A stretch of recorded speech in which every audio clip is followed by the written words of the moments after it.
Hello everyone, Radhe Radhe आप सभी को। कैसे हैं आप लोग? आशा करती हूँ आप लोग बहुत अच्छे होंगे, ठीक होंगे और मैं भी ठीक हूँ। तो आप लोग का मैं स्वागत करती हूँ अपने चैनल पे वानी कृष्णा ब्लॉग में। तो ये मेरा फर्स्ट ब्लॉग है, तो आपसे मैं शेयर कर रही हूँ अपनी डेली लाइफ के बारे में। अगर आप लोग को अच्छा लगे मेरा ब्लॉग तो लाइक शेयर कॉमेंट जरूर करिएगा। तो चलिए स्टार्ट करते हैं अपना ब्लॉग। और मैं यहाँ शेयर कर रही हूँ आपसे भैया दूज की तैयारी से। तो यहाँ रखी हूँ आजकल मैं अपने ससुराल में, और यहाँ चल रही है भैया दूज की हमारी तैयारी। तो आप लोग देख रहे होंगे कि क्या क्या बना रही हूँ, मैं क्या कर रही हूँ। तो यहाँ पे मैं छौंक रही हूँ इस टाइम साग, हरा साग। तो बहुत खाने का मन कर रहा था, तो मैंने कहा क्यों ना लेके चलो। तो मेरी जो सासू जी हैं वो हमारी चाची सास हैं, उनके हाथ से लेके आई हैं। तो बस वही छौंक रही हूँ। और इधर जो मेरी मम्मी जी हैं तो यहाँ पे देख सकते हैं कर रही हैं सेल रोटी की तैयारी। तो जितने भी गोरखाली लोग हैं उनको पता होगा भाई दूज में सेल रोटी कितने मायने रखती है, बहुत ज़्यादा। मतलब भाई टीका में सेल रोटी भी बहुत ज़रूरी है बनाना। तो बस वही तैयारी कर रही हैं। और मेरा साग देखिए ये धो के काट रखा है सब, मतलब पहले ही धो लिया था मैंने। और इसके बाद बस मैंने छौंक दिया है, इसको डाल लेती हूँ मैं पहले कढ़ाई में। और आप लोग सोच रहे हो कि मैं इससे पहले शेयर मैंने ब्लॉग नहीं करे, क्योंकि मेरा फर्स्ट ब्लॉग है। और मेरा एक दूसरा चैनल भी है डांस का, तो वो कभी मैं आपसे आगे बताऊंगी कौन सा चैनल है। तो बस यही आप लोग, आशा करती हूँ आप लोग मेरे ब्लॉग को पसंद करिए, मेरे को सपोर्ट करिए। मेरा फर्स्ट ब्लॉग है और आप लोग समझ सकते हैं फर्स्ट ब्लॉग में कितना टेंशन होती है, किस तरह हम लोग काम करें, कैसे क्या करें कि हमारा चैनल थोड़ा सा ग्रो करे, वायरल हो। तो बस आपसे उम्मीद है कि आप मेरे चैनल को पसंद करेंगे। और यहाँ पे देख सकते हैं मेरा साग जो है वो छुक गया है, और इधर जो मेरे हस्बैंड है वो भी लगे हुए हैं सेल रोटी की तैयारी में। तो इसके लिए क्या होता है कि रात में ही जो हमारी मम्मी जी उन्होंने चावल भिगो के रख दिए थे ताकि रात भर भीग सकें। और उसके बाद सुबह उठ के मॉर्निंग में नहाने धोने के बाद बस उसको हमने पीस लिया। और इधर यहाँ मेरा बेटा बैठा है, ये देख रहा है मूवी। और फिर देखिए मैं किचन में आई हूँ, तो इस टाइम जो ब्लॉगिंग करी ना मेरी बेटी कर रही है।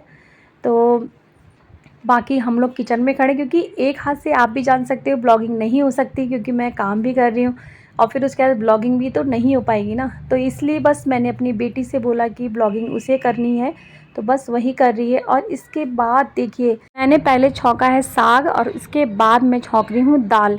तो आज हमारा मतलब मन था कि दाल के संग मतलब चावल और साग बनाया जाए। और इधर मैं थोड़े कंफ्यूज में हूँ, क्योंकि हमारा जो चूल्हा है ना ये थोड़ा वैसा है हलवाई वाला। तो ये पहले का है, ये इसके जो मेरे हस्बैंड है तो ये पहले थोड़ा सा बस ऐसे मोमोज़ बनाते थे, इनको बहुत शौक चढ़ा था बीच में। तो मोमोज़ बनाते थे, मोमोज़ के लिए इन्होंने चूल्हा लिया था। तो मेरे से ना इसमें एडजस्ट नहीं हो पाता है, बार बार मेरे को इसे कम करना पड़ता है, बार बार थोड़ा तेज़ करना पड़ता है। तो वही है ना, अब जिस चीज़ को हमें नहीं आएगा करने तो उसमें थोड़ा सा टाइम तो लगता है। तो मेरा थोड़ा टाइम चूल्हे में ही जा रहा था कि तेज़ तो नहीं आज की, कम तो नहीं है, इस तरह से। उसके बाद देखिए यहाँ पे जो हमारी मम्मी जी उनका हो चुका है काम, और मैं अभी लगी हुई हूँ अपने काम में।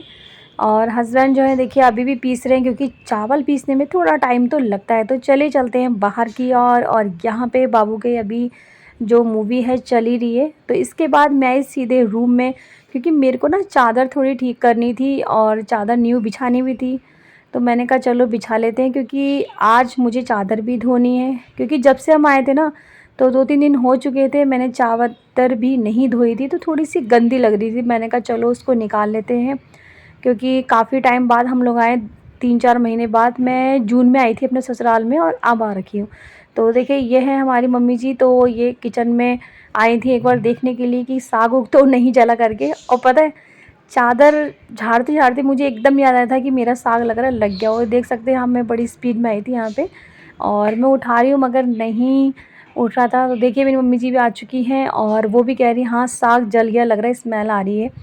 मगर लेकिन जब हम लोग ने साग देखा खोल के तो नहीं जला था, मगर हाँ कि पानी उसका पूरा सूख गया था, बस बाल बाल बचा है साग जलने से। तो घर में आपको पता है एक काम करो दूसरा काम नहीं हो पाता है। इसके बाद देखिए बाहर मैं यहाँ पे क्या कर रही हूँ मैं दिखाती हूँ। तो ये है हमारा मीटर। तो मीटर में आप देख सकते हैं कितने सारे छत्ते लगे हैं ततैया के, तो बस वही हटा रही हूँ। और देखिए वो नीचे मैंने चादर भी रख रखी है, क्योंकि मुझे इसको भिगो के रखना था। तो मैं बस वही देखी ततैया की जो छत्ते हैं वो उसको हटा रही हूँ वहाँ से, क्योंकि इतनी सारी ततैया थी इसमें। तो ये मेरे से बोल भी रहे थे कि हट जा वहाँ से, नहीं तो तेरा मुँह पूरा सूज जाएगा, मगर मैं नहीं मानी क्योंकि मेरे को अच्छा नहीं लग रहा था। इतने सारे ततैया ने छत्ते बना रखे थे मीटर के अंदर। और अभी 1-2 नीचे भी गिरेंगे, मैं दिखाऊँगी आपको। मैंने 1-2 गिराए नीचे, ज़्यादा तो नहीं गिराए क्योंकि थोड़ा ना अंदर-अंदर तक लगे थे। और इसके बाद देखिए छत्ते जब गिर गए तब मैं आई अंदर, और यहाँ पे उसका जो बैटर तैयार कर रही हूँ मम्मी जी, मतलब सेल रोटी का। ये कभी आके दिखाऊंगी आपको उन्होंने क्या क्या डाला। कभी नेक्स्ट टाइम बनेगी सेल रोटी हमारा तो ज़रूर आपसे शेयर करूँगी किस तरह बनती है, क्या होता है। तो इस टाइम देखिए बस तैयार हो चुका है घोल, उसका अच्छे से मिक्स कर रही हूँ जी। इसमें चीनी और चावल का जो चावल पीसा था उसको ही मिलाया, बाकी 1-2 चीज़ और मिलाई, जायफल भी मिलाया इसमें। तो आप लोग सोच रहे होंगे जायफल डाल के भी सेल रोटी बनती है। जी हाँ, हमारे यहाँ तो ऐसी बनती है इधर ससुराल की तरफ, और मैके की तरफ हाँ जायफल नहीं डालते हैं। तो यहाँ पे हमारे जो सासू मम्मी जी उन्होंने बोला कि साग बन गया है तो कढ़ाई खाली करके दे दे मुझे, क्योंकि मुझे बनाना है और फिर कढ़ाई सूखने में टाइम लगेगा धोने के बाद। तो मैंने बस फटाफट से साग खनाया और कढ़ाई धो के रख दी। इसके बाद मैं आई परात लेके, यहाँ पे मुझे निकालने थे चावल।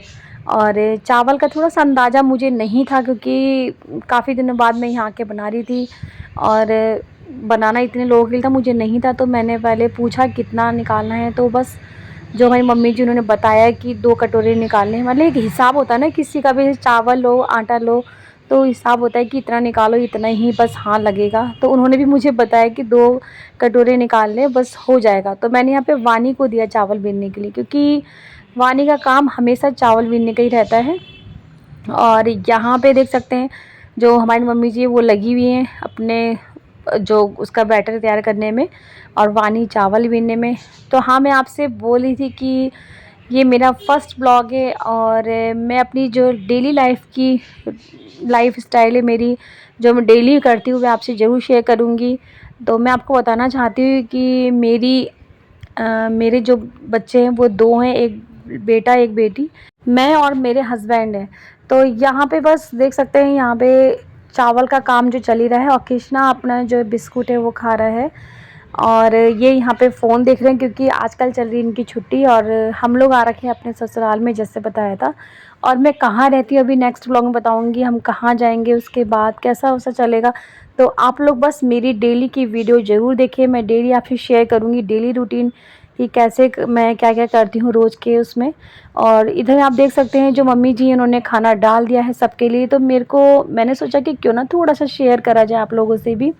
तो खाना डाल दिया। हमारे यहाँ क्या होता है कि खाना खाते समय और पूजा करते समय खाली ज़मीन में नहीं बैठते, कुछ बिछा के ही बैठना चाहिए।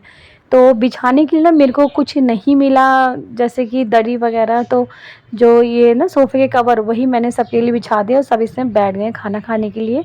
बाकी जो एक खाली है उसमें मुझे बैठना है, तो मैंने कहा पहले थोड़ा सा शेयर कर दूँ आपसे। और इसके बाद देखिए यहाँ पे वानी तो उड़ गई थी खाना खा के, तो मैं बैठी हूँ खाना खाने के लिए। और इस टाइम थोड़ी सी ब्लॉगिंग जो है वानी कर रही है, थोड़ी सी क्या ज़्यादा उसने ही करी थी मेरा, क्योंकि मुझे अपना शेयर करना था आप लोगों से। और यहाँ पे कृष्णा का खाना अभी बिल्कुल भी नहीं ख़त्म हुआ है, देख सकते हैं भी थोड़ा सा है। तो वो थोड़ा सा ना स्लो खाना खाता है, उसकी शुरू से आदत है स्लो खाना खाने की, और वानी थोड़ा जल्दी खा लेती है। तो यहाँ देखिए वो अपने आप को भी दिखा रही है। इसके बाद देखिए मेरा खाना तो ख़त्म हो चुका है और मैं आ गई हूँ किचन में। तो आप लोग को पता है खाना ख़त्म होने का तुरंत काम होता है हमारा बर्तन धोने का, और बिना बर्तन धोए हम रह नहीं पाते, क्योंकि अगर हम किचन गंदा छोड़ेंगे तो वो अच्छा भी नहीं लगता फैला हुआ। जब तक किचन पूरा समेटो नहीं ना तब तक चैन नहीं मिलता है। तो देख सकते हैं यहाँ बस मेरे बर्तन धुल रहे हैं, और बीच बीच में बाबू आ रहा था थोड़ा सा कुछ बोलने के लिए, मतलब क्योंकि हम ब्लॉग बना रहे थे और ये फ़र्स्ट चांस है मेरा ब्लॉग बनाने का इसमें। और जैसे मैंने बताया फर्स्ट वीडियो है मेरी ये। तो आप लोग देखिए किस तरह। तो ये जो मैं दिखा रही हूँ ना ये है नेपाली अचार और चावल और दाल था और साग थी। तो कभी जो अचार की वीडियो मैं आपसे ज़रूर शेयर करूँगी किस तरह बनता है। अगर अगले दिन भैया दूज वाले दिन अचार बना तो मैं ज़रूर शेयर करूँगी आपसे। और इधर देख सकते हैं यहाँ पे मेरे बर्तन धुल गए हैं और मैं सब जगह उनको लगा दूँगी अच्छी तरीके से। तो यहाँ बर्तन बस मैं लगा रही हूँ, और इसके बाद पूरा जो स्लेब वगैरह ना कपड़े से थोड़ा साफ़ कर दूँगी। और जितने भी सामान रखे हुए इनको ढकना है, क्योंकि कीड़े मकोड़े आते रहते हैं तो ढकना भी पड़ता है। और हाँ एक बात और, ससुराल में जाते हैं तो हर काम थोड़ा सा टाइम से, थोड़ा तमीज़ से, थोड़ा इस तरह करना पड़ता है। अपने वहाँ हो या अपने आप अकेले हो तो इतना डर नहीं है। फिर वही है ना, ससुराल में थोड़ा अच्छे से रहना पड़ता है, हर चीज़ देखनी पड़ती है, कैसे क्या करना है, किसी को बुरा ना लगे, किसी को ये ना लगे, तो सोच समझ के सारे काम करने होते हैं। और इधर देख सकते हैं खाना खा के सीधे बाबू आया है अपना फ़ोन लेके अंदर, और ये सो रखे हैं अभी, क्योंकि हमारे यहाँ खाना खाने के बाद तुरंत 1 घंटा थोड़ा आराम करना ही होता है। और जो मेरी सासू जी अभी खाना खा ही रही हैं, उनको थोड़ा-सा लेट हो गया क्योंकि हम सबको खाना डाल रहे थे वो, इसलिए लेट हुआ। और इसके बाद शाम से ब्लॉग कर स्टार्ट कर रही हूँ मैं। यहाँ पे ना सारा जो अंजर-पंजर आप देख रहे थे, इस रिक्शे का है यहाँ पे। तो ये जो रिक्शा देख रहे हैं, ये इन्हीं का था पहले, जो मैंने अभी आके बताया था कि चूल्हा इनका था। तो ये इस टाइम इसमें बिरयानी, राजमा चावल, वेज बिरयानी, चिकन बिरयानी, ये सब बनाते थे, इनको सब आता है। तो ये किसी काम का मतलब नहीं है, वैसे तो बहुत अच्छा रिक्शा है, अब नहीं करते काम क्योंकि अब ये दूसरा काम करते हैं। तो इसलिए इन्होंने सोचा क्यों ना इसको बेच दिया जाए, खड़े-खड़े सामान भी ना ख़राब हो जाता है, तो इसलिए इसको बेचना ही ठीक है। फिर सासू जी भी बोल रही थी कि हाँ, इनको बेच दो, क्योंकि वो भी रहती नहीं है, खड़े-खड़े सारे सामान ख़राब हो रहे थे, थोड़ा दीमक भी लग रही थी, धूल-मिट्टी भरी हुई थी। तो बस हम लोग ने सोचा क्यों ना इसको बेच दिया जाए, ताकि थोड़ा स्पेस भी हमारे जो आंगन में हो जाए। तो यहाँ पे देख सकते हैं मेरे कपड़े अभी भी सूख रहे हैं, क्योंकि अभी कपड़े सूखे नहीं थे। और इधर देखिए रिक्शा हमारा गया। तो ये रिक्शे की तो लास्ट वीडियो रहेगी, क्योंकि अब इसके बाद हमारा जो ये रिक्शा है नहीं दिखेगा। तो चलिए फिर चलते हैं अंदर की तरफ, और क्या-क्या हो रहा है वो दिखाती हूँ मैं आपको। इसके बाद देखिए आई अंदर, और यहाँ छोटे-मोटे कपड़े दिखा रही हूँ मैं आपको। ये वानी कृष्णा के हैं। जब वानी कृष्णा बहुत छोटे थे, मतलब वही 6-7 महीने के से लेके 1 डेढ़ साल तक के कपड़े हैंगे। तो ये सारे जितने ही पीले ऊन में ना, ये सारी मेरी मम्मी ने बुन के दिए थे। तो वही सब रख रखे देखिए मैंने सँभाल के। और वो ये बच्चों की चीज़ें हैं, सँभाल के रखना पड़ता है ताकि बड़े हों, बड़े होके हम दिखा सकें कि हाँ, ये आपके कपड़े हैं। तो यहाँ देख सकते हैं मैं लगी पड़ी हूँ कपड़े छाँटने में भी, कौन से छोटे हैं, कौन से बड़े हैं।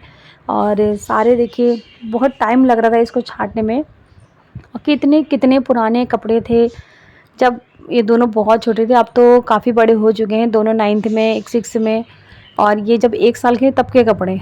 तो इतना मैंने सँभाल के रख रखा था इन लोगों के कपड़े। तो सब देख के ये लोग खुश भी हो रहे थे, क्योंकि इनको पहले के इनके कपड़े दिखे। क्योंकि हमारे भी अगर अभी तक दिखे ना कपड़े, तो हम भी खुश होंगे कि पहले हम बहुत छोटे होते थे, अब एकदम ही बढ़ जाएँ। फिर छोटे-छोटे कपड़े देखना तो अच्छा ही लगता है। ये देखिए वानी अपने पैर में मोजा भी डाल के देख रही थी कि मेरे तो अब आ ही नहीं रहा करके। और ये इनके स्कूल बैग हैं, जब ये छोटे थे तो मैंने स्कूल बैग भी इनके सँभाल के रख रखे हैं। जब ये एलकेजी में थे, यूकेजी में थे, इस तरह मैं कोई भी सामान है इनका छोटे का नहीं फेंकती हूँ, मैं सँभाल के रख लेती हूँ। जो लगता है कि हाँ, ये रखना चाहिए, बाकी जो ज़्यादा ही ख़राब होता है उसको मैं और किसी को दे देती हूँ ताकि और कोई पहन ले। तो यहाँ देख रहे हैं हमारा सारा जो बेड है ना, सब हमने खोल रखा है। बेड में से निकाले पड़े हैं हम लोग, जो ठीक लग रहा है उसको रख रहे हैं, जो नहीं रख रहा है उसको रख रहे हैं। और देखिए मैं खुद फिर बेड में बैठ गई, मतलब इतना मुझे सब्र नहीं हुआ कि मैं बाहर कर लूँ, क्योंकि खड़े-खड़े ना थोड़े पैर दर्द हो चुके थे मेरे, इसलिए मैं ये बेड में बैठ चुकी थी। इसके बाद देखिए यहाँ पे बन रही है सेल रोटी, और जो मेरे हस्बैंड हैं वो लगे हुए हैं निकालने में, और मम्मी जी उसको डाल रही थी। अभी दिखाऊंगी मैं आगे किस तरह इसको डाला जाता है। तो थोड़ा-सा ना बीच में चिपक रही थी, तो ये इसको क्या बोलते हैं, मुझे भी इतना ध्यान नहीं इसका नाम। तो इसको मम्मी जी ने बीच में रखा, और इसके बाद चारों तरफ इसको डालेंगी सेल रोटी को। इसी तरह से नेपाल में ही बनती है सेल रोटी, तो बस उसी तरह यहाँ पे भी ट्राई करी जा रही है। और हमारे यहाँ हमेशा ऐसी बनती है, इसको बीच में डाल के। तो देखिए मैं दिखाती हूँ किस तरह डाला जाता है। तो देखिए ऐसे एक साथ डाला था ताकि टूटे ना बिल्कुल भी, और अगर टूट जाए तो सेल रोटी का तो मतलब ही नहीं होता, इसलिए हमेशा गोल ही बनती है। और बहुत ध्यान से, बहुत ठीक-ठाक से बनानी पड़ती है सेल रोटी। मगर हाँ, मैंने तो कभी नहीं बनाई है, मगर मैं भी ट्राई करूँगी कभी बाद में। लगता है मेरे को बनानी चाहिए, सीखना चाहिए ये सब चीज़ें, क्योंकि आगे हमारे काम ही आएगी। अभी तो जैसे सासू जी बना रही है, उधर मम्मी बनाती हैं, बाद में हमको ही बनाना पड़ेगा, ऐसे सिखाना पड़ेगा अपने बच्चों को। तो ये सब चीज़ें हमें भी आनी चाहिए। तो बाद में सीखूँगी, अभी तो फ़िलहाल मैं नहीं सीख रही, क्योंकि मेरा अभी यहाँ इतना मन नहीं कि मैं इसे सीखूँ, तो बस मैं ब्लॉग अभी शूट कर रही हूँ। और खाने में भी बहुत टेस्टी बनी थी, चावल की थी, चावल के आटे की, तो बहुत अच्छी लगी थी खाने में। हाँ, ठंडी होने में थोड़ी-सी ना टाइट हो जा रही थी, मगर उसको गरम करके खाओ तो बहुत अच्छी लग रही थी खाने में। तो यहाँ पे देखिए एक जो सेल रोटी, वो पानी का गिलास है ना उसके ऊपर रखी है, हमारे यहाँ ऐसे ही रखा जाता है। जिससे कि तेल ना सूखे। तो देखिए यहाँ पे हमारी जो सेल रोटी सारी बन रही है फटाफट से, और इसके बाद फिर हम लोग खाएंगे भी। और खाने में बहुत टेस्टी थी, जैसे मैंने बताया आपको आगे अभी। और मीठा भी ठीक था, ज़्यादा मीठा भी नहीं था, ज़्यादा फीका भी नहीं था, ठीक ठाक कम मीठा था, मगर चाय से बहुत अच्छी लग रही थी खाने में। मगर उस टाइम गरम गरम बनी थी तो हमने उसी टाइम ऐसे ही खाया। और यहाँ पे देखिए पूरे अच्छे से, पूरे जैसे बनती है वैसे बनाई जा रही है सेल रोटी। और मैं आपको पास से दिखा रही हूँ, बिल्कुल देखिए एक भी नहीं टूटेगी, साबुत ऐसी निकलेगी। तो देखिए हमारी जो सारी सेल रोटी वो तैयार है, ये देखिए गर्मा गर्म, और बहुत सारी अभी अंदर। तो यहाँ पे वानी कृष्णा लगे हुए हैं सेल रोटी खाने में। तो यहाँ पे मम्मी जी ने बोला कि लो तुम भी खाओ करके। तो मैंने भी खाया, मुझे बहुत टेस्टी लगी सेल रोटी खाने में, मज़ा आ गया था करके। मतलब काफ़ी दिनों बाद मिली, दिवाली के टाइम पे ही बनती ज़्यादातर, तो अच्छी लग रही थी खाने में। तो चलिए गाइज़, ये मेरा फर्स्ट ब्लॉग था। अगर आप लोग को मेरा ये ब्लॉग अच्छा लगे तो लाइक शेयर कमेंट ज़रूर करिएगा। और हाँ, मेरा चैनल अगर आपने एक बार भी देखा है तो लाइक शेयर कमेंट और हाँ सब्सक्राइब ज़रूर करना।